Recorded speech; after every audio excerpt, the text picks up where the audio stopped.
Podcast Q&A. Question from Europe. Looking at how society has changed since you started as an instructor, what do you think are the biggest current threats in an urban civilian self-defense context?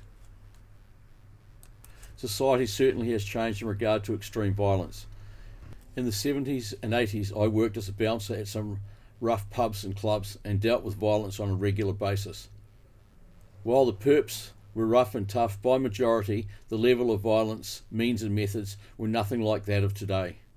You only have to look back several decades to identify increased homicides in relation to today. There were bottles, the odd knife, bats, but there certainly weren't the armed violent assaults of today, including home invasions and homicides. There also were not the number of shootings that have become all too common every time you listen to the news or read a newspaper. Violent criminals and gangs have increased in numbers, and there are considerably more people with mental issues that are now on the streets. When the economy is bad and crime rates increase, so do the numbers of violent crimes. In my days on the door, people lived by codes that included respect for the elderly and the young. Today, violent criminals often target the vulnerable, regardless of age or disabilities.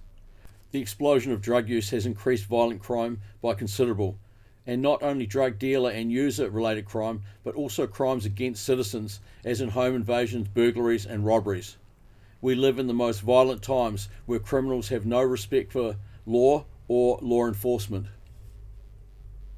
Decent citizens in recent years have gone through this woke, be kind to everyone, don't take affirmative action under threat, and disarming of the decent citizens that make up the majority of the population, to the point where they practically cannot defend themselves for fear of being arrested, charged and prosecuted if they manage to take care of their assaulter. Police are struggling to keep up with levels of crime, and crimes that were considered serious in years gone by, like burglaries and vehicle thefts, can hardly be considered a priority today, with the high numbers of serious crimes being committed. People feel unsafe in their homes, on the streets, and many of the ways of years gone by, like walking home at night, simply aren't safe anymore. The need for alarms, cameras, and a wide range of security means that many people can't afford may well not stop serious criminals. They simply have no respect and don't care what they do to their victims. Laws of self-defense hardly instill confidence in the decent citizen to take affirmative action against violent offenders for fear of loss of freedom, employment, and incurring major legal representation costs.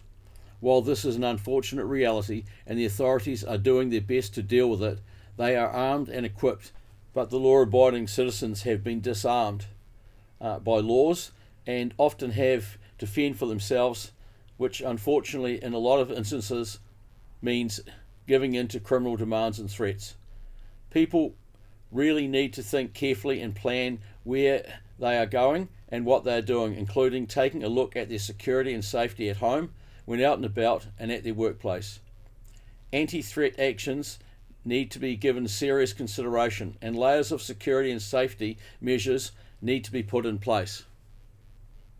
Citizens need to upskill in how to make themselves harder targets and keep themselves safe. They need to learn how to identify threats and tactically avoid them. They need to understand that the central shopping area or business district after dark, when it becomes a social venues area, presents increased risks and dangers.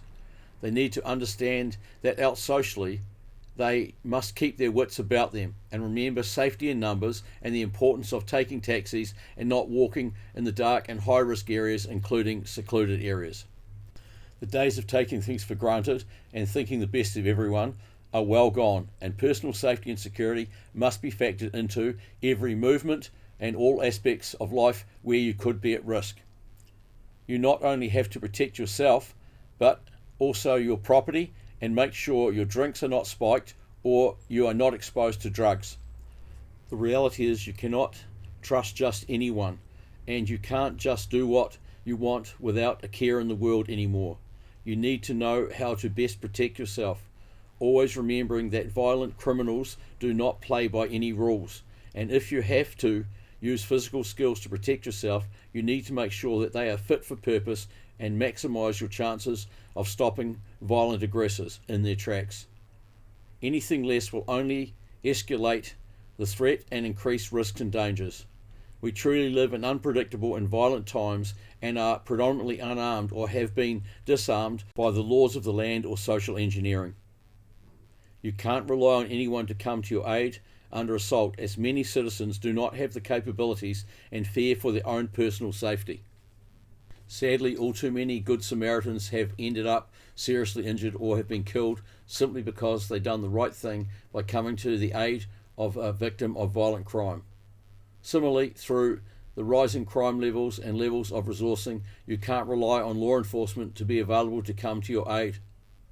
The old saying, better to be judged by 12 than carried by 6 of times gone by, would be deemed unthinkable by so many today that have been dumbed down and are the outcomes of social engineering, woke deluded trends. What opinions do woke types suggest for dealing with extreme violence, including sexual violence? You guessed it, nothing that is helpful. We get people contacting us wanting to learn how to take care of themselves that are elderly, or parents wanting their children that have been bullied to be taught to defend themselves. But they don't understand it's not that simple, and certainly not that easy to overcome violent thugs. Some think that even though they are elderly, martial arts moves they have seen in the movies is what they need, and these are people that are often frail and have all the disadvantages and ailments of old age. Then there are the parents that want you to teach their children military unarmed combat to deal with schoolyard and neighbourhood bullies, but they haven't taken into account the consequences if their children injure or harm the bullies. The reality is people need to arm themselves first as a priority with anti-threat capabilities and hard target themselves by using smarts to avoid or prevent threats against themselves.